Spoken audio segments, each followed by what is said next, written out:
ng mabuti, hindi nililimitahan. Maaari natin itong gawin sa iba't ibang paraan base sa ating kakayanan. Kaya naman ngayon, titignan natin kung ano ang gagawin ng ating mga kababayan pag makakita sila ng isang taong nangangailangan ng tulong. Tara!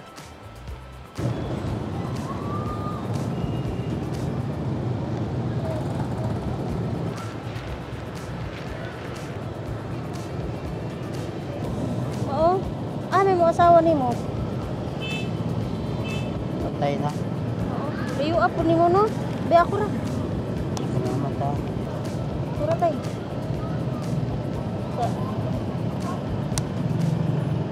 Pasensya na sa akin na day ha. Be, kira tayo eh. Magbuko juice ka? Inom kag buko juice? Palitan ta ka.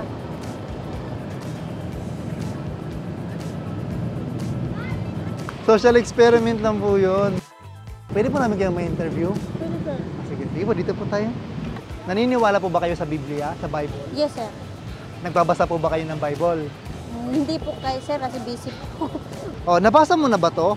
Kawikaan 3:27. Pwede niyo pong basahin? Huwag mong ikait ang mabuti sa kinauukulan pagka nasa kapangyarihan ng iyong kamay na ito'y gawin.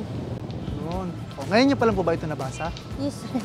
Ano pong na-feel niyo na meron palang ganitong nakasulat sa Bible? Masaya po ko sir sa kaluban ko na nakabasa ko ng ganyan sir na hindi pala dapat ipagkait yung mabuti nga kaluban. Dapat gumawa tayo ng mabuti sa ating kapwa. Ayun, sana po, tandaan niyo po yung talata ha, Kawikaan 3:27 at manalangin po kayong palagi. Siyempre, gumawa palagi ng mabuti. Yes sir.